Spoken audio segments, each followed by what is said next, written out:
আসসালামু আলাইকুম। বর্তমানে আমরা অবস্থান করছি হরিগঞ্জ বাজার, যে বাজারটি লালমোহন থানায় অবস্থিত।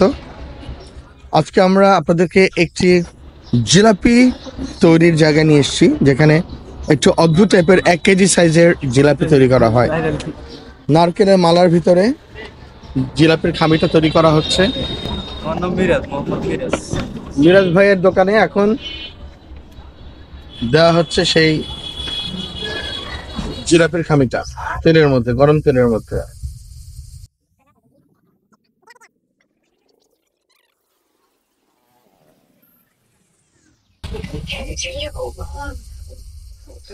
এটা হলো মিরাজ ভাইয়ের ভাইরাল জিলাপি। কত বছর ধরে বানাচ্ছেন? অনেক বছর। কেমন চাহিদা, কেমন কোনটা চাহিদা বেশি আপনাদের এখানে? চিনি আর গুড় দুটাই আছে? গুড়েরটা চাহিদা বেশি। ভাই, এই যে আপনি খামিটা বানাচ্ছেন, কি দিয়ে বানাচ্ছেন? কি কি আছে? চালের গুঁড়ি আছে আর ময়দা আছে। কি? চালের গুঁড়ি আর ময়দা। চালের গুঁড়ি আর ময়দা, সাথে কি লবণ? না না, লবণ টবণ কিছু না। আর পানি? লবণ পরে দিচ্ছে। না না, কোনো লবণ হয় না। এটা কি দিচ্ছেন? এই যে এটা ছোটা ছোটা সোডা দিচ্ছেন, আর একটু সোডা দিচ্ছেন। এক মালাতে কি পরিমাণ সোডা দিচ্ছেন? অল্প হালকা, অল্প পরিমাণ। আর এই আপনার যে ময়দা এবং আর হলো চালের গুঁড়ি, কি পরিমাণ দিতে হয়? মানে 1 কাপ ময়দার সাথে কি 1 কাপ চালের গুঁড়ি নাকি? 1 কেজির সাথে 250 গ্রাম লাগে ময়দা।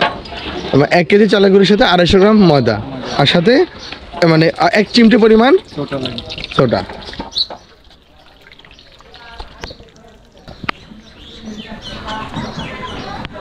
এর মধ্যে ময়লা পড়ছে অনেক।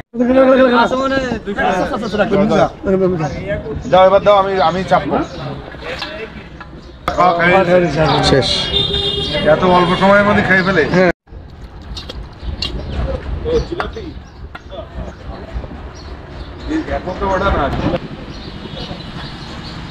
একটার পর একটা জিলাপি ভাজা চলছে। কোনোটা ডিপ করা হবে চিনির শিরাতে, কোনোটাই হলো গুড়ের শিরাতে। তো আপনারা যারা এই হরিগঞ্জ বাজারে আসবেন, অবশ্যই অবশ্যই মিরাজ ভাইয়ের ভাইরাল জিলাপি আপনারা ট্রাই করে যাবেন। কত করে কেজি বিক্রি করেন? 140 টাকা কেজি। 140 টাকা কেজি দরে উনি জিলাপি বিক্রি করছেন। গুড় আর চিনি একই রকম না?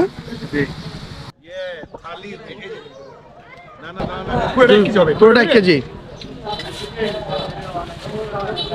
আমাদের হামিদ নিজেই প্যাকেট করছে। ওজন কতটুকু? এই যে এখন দেন ওজন আমি একটু কমলে পুরে দিবেন। হ্যাঁ 40 গ্রাম হয়ে গেছে। লালটা দিয়ে দেন একটু। ওজন হয়েছে 9.64। 1 কেজি হয়ে গেছে। কমে দিন, হ্যাঁ? বাকি আছে?